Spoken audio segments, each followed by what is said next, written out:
Наистина ли нямате храна? Мен ми е много интересно. Наистина ли ядете такива някакви боболечки? Ай, Боболечки аз лично не съм яла и никога не бих яла, но виж джанките за реката, ако говориш, наистина няма храна. 100% гарантирам, че няма храна. Това си идва отвътре. Аз просто отварям ходилника, поглеждам какво налично има и веднага мога да реша какво ще направя за ядене и то супер здравословно и вкусно и винаги ми се получава. Трябваше да бъда лицемерна, да нося маска, както и за повечето неща в живота. Повечето хора, не са това, което са в действителност. Здравейте от мен, аз съм Ива Мота, а вие сте с Ива Мота подкаст. Днес на гости ни е Моника от Игри на волята 5 и с нея днес ще си говорим много хубави неща. Добре дошла, Моника. Добре заварила, благодаря за поканата. И аз благодаря, че ми прия поканата. И първият въпрос, с който искам да започнем е за Игри на волята. Какво те мотивира да се запишеш, да участваш и как се реши да участваш? И аз като може би повечето хора, гледайки така предаването и като фен на предаването, винаги съм си представяла един ден да отида на арената и да пробвам, какво е усещането, каква е тръпката, мога ли да се справя с всичките тези изпитания, игри и предизвикателства и това беше основният мотив. Често физически затрудни ли се по време на игрите? Чисто физически, да, затрудних се. По принцип, гледайки от вкъщи, изглежда много по-лесно. На арената и на живо е доста по-трудно. Но опитах се да дам всичко от себе си. Смятам, че можех и повече. Кое беше най-голямото ти предизвикателство от игрите? Най-голямото ми предизвикателство в самата игра ли? Да. Може би това, че трябваше да играя роля, която не е типична за мен. Аз не мога да бъда лицемерка, не мога да бъда интригантка, не обичам да обиждам хората. Като цяло съм толерантен човек и приемам човека отсреща такъв какъвто е. Това е, да, може би най-голямото ми предизвикателство, че трябваше да бъда лицемерна, да нося маска, както и за повечето неща в живота. Повечето хора, не са това, което са в действителност. Успя ли да изградиш приятелски отношения с някой от съучастниците? Като цяло аз с никой не съм толкова близка, но и с никой не съм в лоши отношения. Моя живот е съвсем в друга посока и нямаме нито общи компании, нито общи излизания от другите участници. Не се засичам никъде и така. Нямам приятели оттам. Тук искам да попитам също и за конкурса Мисис България 2020, в който ти си взела участие и си спечелила конкурса. Да ни разкажеш малко повече как реши да се запишеш на конкурса, как стана цялата магия? За конкурса реших да участвам, понеже бях преди това участвала в други конкурси, бях печелила и други корони. И това беше вече следващо ниво конкурс, така да го кажа. Този конкурс Мисис България е за успешни реализирани дами, омъжени, със собствен бизнес. И това може би ме накара да се впусна в тази надпревара и да пробвам да видя ще успея ли да спечеля. Така реших да участвам в конкурса Мисис България. И го спечели. И го спечелих, да. На какви други конкурси си се явявала и си ги печелила, освен този? Това с другите конкурси е било много отдавна по принцип. Печелила съм Best Erotic Model 2015. На Мис Силикон съм се явявала. Ставала съм втора подгласничка. Тогава на следващата година отново имаше Мис Силикон. Тогава спечелих Мисис Силикон. Други, мисля, че няма други. Или поне не си спомням вече. А модата какво място заема в твоя живот, тъй като ти си доста така модерна, бих го нарекла. Обичаш да се обличаш в доста красиви рокли и ми е интересно какво е модата за теб. Модата е част от моя живот. Като цяло, това с роклите е когато по-скоро по събития, такъв е дрес-кодът, такива са изискванията. Като цяло в ежедневието не ходя така, в ежедневието си по принцип ходя доста спортно облечена, така че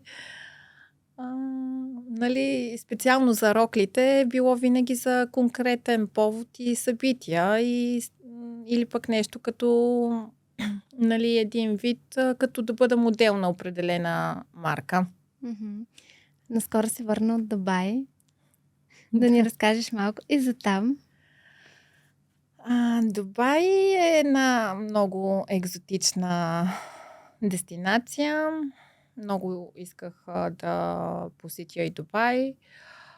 Впечатли ме там колко е, като изключим колко е красиво, чистотата.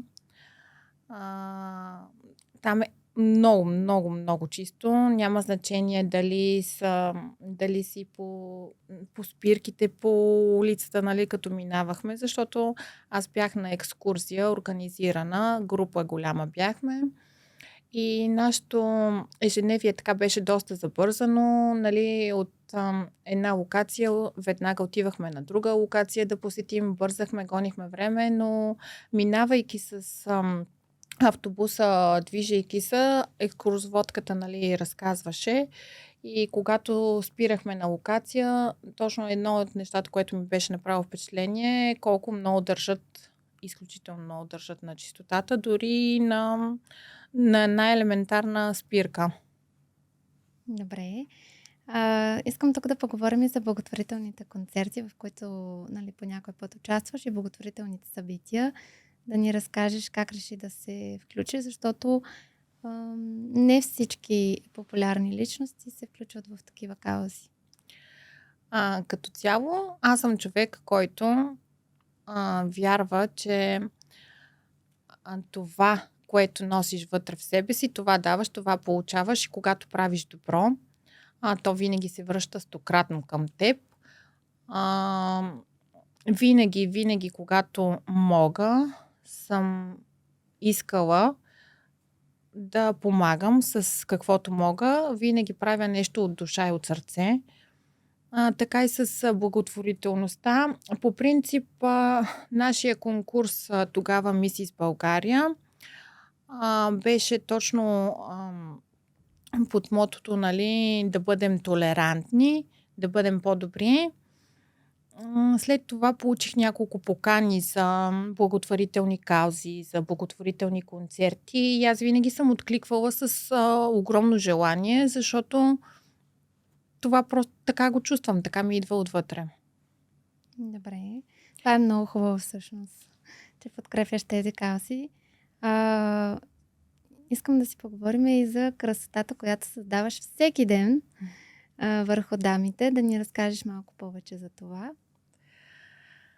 Аз се занимавам с миглопластика и грим. Като цяло смятам, че аз съм човек роден да прави красота, да правя жените красиви. Чувствам си го по-скоро, то дори не може да се опише с думи. Мога само да го покажа. Когато видя една жена, едно лице, на момента усещам как трябва да изглежда лицето и как трябва, или например при поставянето на мигли, веднага си представям как ще изглежда окото с мигли, как да ги наредя, дали да бъде отворено око, дали да бъде котешко, дали да бъде издължено, подчертано като с сочна линия. Това всичко се случва на момента. Ти правиш и с УВ, поставяне с УВ лампа. Да. Което всъщност за Враца си е почти ново. Никой не го прави, доколкото така знам, навсякъде го правят без. Поставяне на мигли с UV лампа е най-новия метод, който е на пазара. Във Враца, да, аз съм единствената, която го прави на този етап. Но самия метод е много по-щадящ за естествения косъм на миглите. При него няма слепвания, при него изпаренията изчезват на момента. Няма изпарения. По принцип, при нормалното поставяне на мигли, изпаренията са до 72 часа след поставянето. Лепилото, с което се работи, няма боя, няма цианоакрилат, няма дразнене след това, няма парене, няма лютене. Като цяло, да, това сметнах за най-добрия метод в момента на пазара. Ти също така спечели черешката на тортата. Да Да. ни разкажеш и за там как успя да я спечелиш. Това предаване черешката на тортата и тази емоция, която изпитах лятото, за мен беше изключително вълнуващо, ново. В никакъв определено не очаквах, че ще спечеля. Като цяло готвенето ми е страст. Аз обожавам да готвя. Аз също. Да. В момента, в който вляза в кухнята, нали, застана, все едно, как да ти кажа, все едно не чувствам нито... чувствам само удоволствие. И почвам да творя. Същото както и при миглите и при грима. Това си идва отвътре. Аз просто отварям ходилника, поглеждам какво налично има и веднага мога да реша какво ще направя за ядене и то супер здравословно и вкусно и винаги ми се получава. Браво. С черешката на тортата, както казах вече, нали, готвенето е моята страст. Но самата компания, която бяхме в предаването, беше изключително забавна и позитивна. Темите, които имахме на разговор и на вечеря, бяха много приятни. Локациите, при нас интересното беше, че ние условието беше да готвим на открито. Разполагахме само с газов котлон и с... чакай да видя, че аз вече забравих. Само с газов котлон всъщност, да. Нямахме право да печем, точно така. Готвейки на открито и показвайки новите локации, нали, всеки от нас петимата беше на различна локация, подготвяхме зрителя за Игри на волята сезон 6, защото за първи път се снимаше изцяло на Северното Черноморие. Преди това винаги дори нашия сезон беше сниман на Южното Черноморие. Нали, за черешката локациите ми харесаха, Северното Черноморие ми хареса, самото предизвикателство, което беше да готвим на открито и да разполагаме само с газов котлон, беше много интересно. Менюто трябваше да си го съобразим така, че да отговаря на условията. Аз исках хем да приготвя, нали, хубава храна, хем да отговаря на тези условия и в същото време аз много обичам българското. Исках просто да е типични български ястия, предястия и така. Но определено не очаквах, че аз ще спечеля черешката на тортата. И в момента, в който, нали, дойде шеф Манчев при нас да каже за всеки по някаква дума. И накрая, дори когато аз после като гледах епизода, когато каза, нали, за мен Моника е победителя, аз бях толкова развълнувана. Ти не можа да повярваш. Не можех да повярвам, да. Аз също го гледах, само заради теб. Го гледах и видях, че ти спечели, даже само накрая малко. Така гледах последни. Всъщност, когато спечели, гледах малко, но защото няма много време да гледам, но всъщност наистина много добре се представи тогава. Да, много положителни коментари слушах, всички много ме поздравяваха, нали, освен, че Яденето беше много вкусно. Темите на разговор, които имахме на моята вечер, бяха изключително полезни и важни. Също така всички ми казваха, нали, колко естествено съм се държала и колко естествено изглеждало, и аз точно това си потвърдих, че когато правиш нещо с любов от сърце и душа, аз не го приемам нито за работа, нито като някакъв ангажимент, ами просто като част от мен. А как се справиш с общественото внимание? Има ли хора, които те спират така за снимки постоянно? То ние във Враца навсякъде си те знаем, но на други места. Да, аз винаги, то най-вече децата.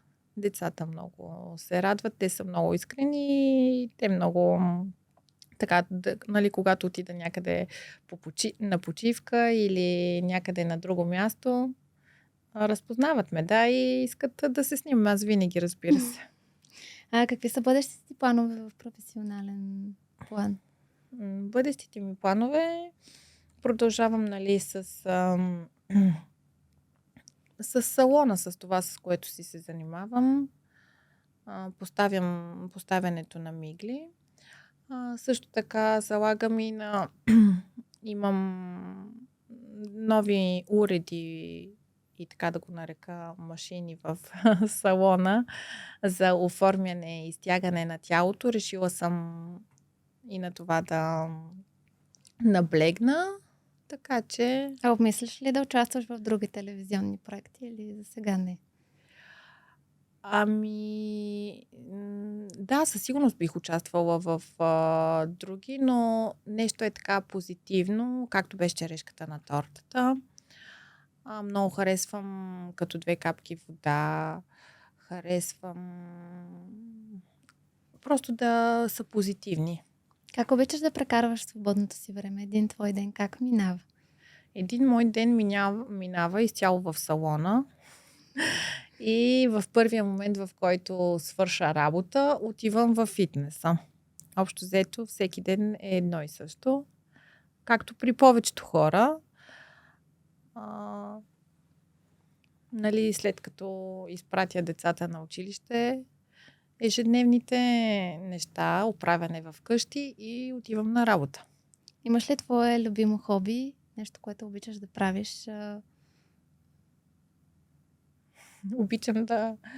Много обичам фитнеса, много обичам, да спортувам, много обичам, да съм сред природата. Винаги, когато имам свободно време, а то вече е доста все по-рядко, защото толкова много ангажименти и забързано ежедневие, не оставям много свободно време, но винаги, когато имам свободно време, обичам да съм сред природата, да се разхождам, да остана сама със себе си, с мислите си, да се откъсна от хората, защото аз, понеже работя с хора и понякога и аз... Нямаш нужда да станеш сама, да. А във Враца имаме доста такива красиви места, на които човек може да се разходи. Да, между другото, като се замисля това, аз със сигурност бих участвала в друго предаване, но в момента сега не мога да се сетя. Дори в Hell's Kitchen бих участвала, но може би не като кандидат.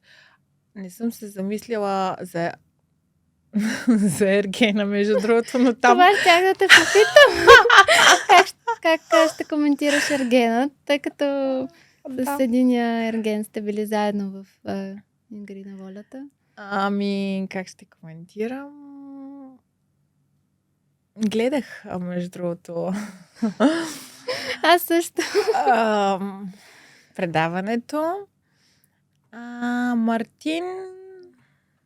Аз не бях го виждала в тази светлина. По принцип, Игри на волята е съвсем различен формат и там определено всеки отива надъхан да спечели. Там знаеш, че са интриги, коалиции, битки.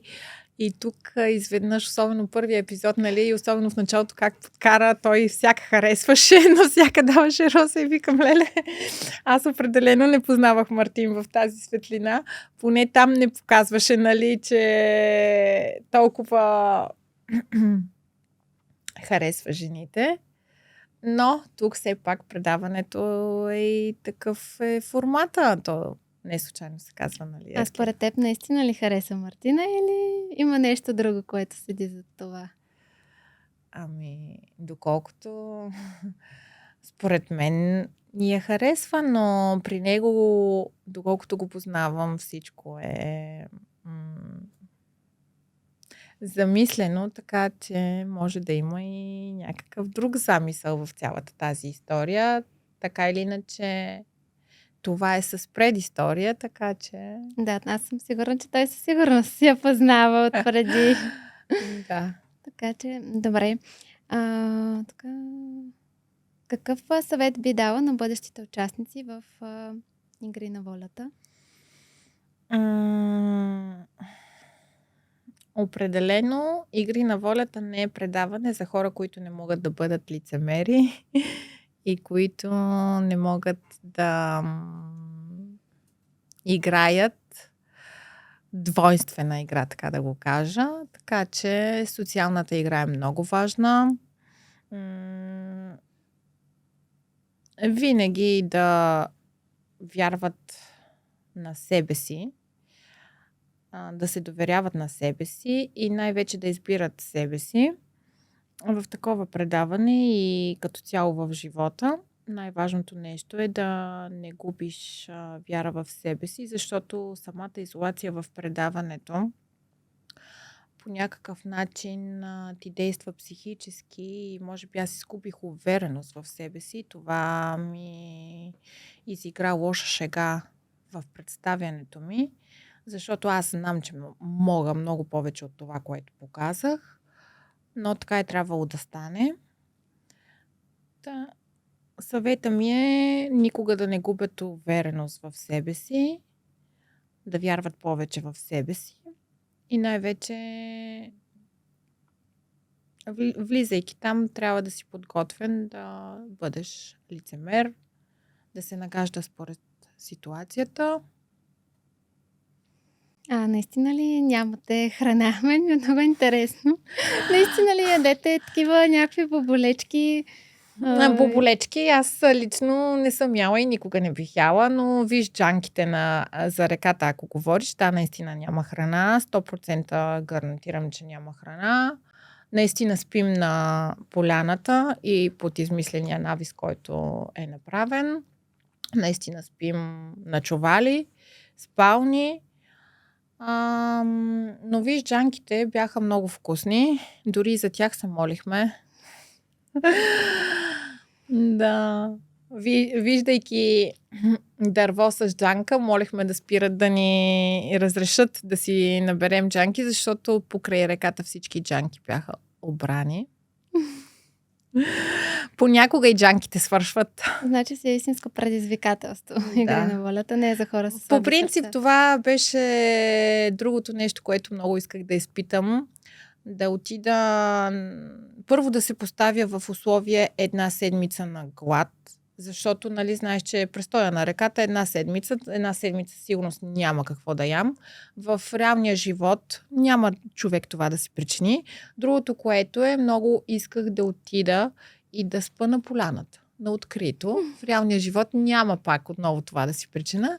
Исках тези неща да изпитам, които не бих си причинила в реалния живот. Да. Това си е доста голям стрес за организма, толкова дни да... Определено имаше стрес за организма ми, защото и цикъла ми се беше объркал. Изведнъж, излизайки от предаването, побелях, направо имам чувството, наистина буквално побелях. При мене беше стреса и по-голям, защото аз чупих ръката си и то много лошо. Китката си бях щупила, 1 месец бях с гипс. След това имах раздвижване на ръката. 1 месец бях в предаването, 1 месец носех гипс, 1 месец трябваше да си раздвижвам ръката, което при мен за моята работа се събира 3 месеца отсъствие. Аз съм сама жена и всичко зависи от мен. Имам 2 деца и точно тогава този период ми дойде малко too much, защото определено изпитах страх, така да го кажа. Какво ще се случи след това, ако ръката не може да се възстанови. Работата ми е изцяло свързана с ръката. И това беше още по-голям стрес. Но дори и да не беше това с ръката, като цяло самото предаване е голям стрес. А би ли се записала отново? Примерно би ли участвала отново в Игри на волята? Ако има, да кажем, сезон, в който ще участват само участници, вече били в Игри на волята. Той има кастинги за All Stars сезон. По принцип ще има All Stars сезон. Все още не съм поканена. Не знам дали изобщо ще бъда поканена. Може би, ако получа покана, тогава вече ще се замисля. На този етап не съм се замислила изобщо дали бих влязла и дали, нали, бих приела поканата за кастинг битка за All Stars сезон. По принцип, нали, виждам, че в момента, в който се излъчва новия сезон на Игри на волята, съботите дават кастинг битките и те кастинг битките са винаги нов участник, кандидат и участник от предни сезони на Игри на волята. Да. Който спечели, съответно, и ако спечели новия участник, влиза в новия сезон. Следващия, ако спечели пък участник от предишен салон, влиза в All Star сезона, който не се знае кога ще бъде. Добре, какво би пожелала на нашите зрители, които ни гледат? Ами да бъдат много позитивни, да вярват в себе си, да бъдат добри, да раздават добро, защото доброто се връща винаги и даже повече от това, което са дали. Да имат търпение.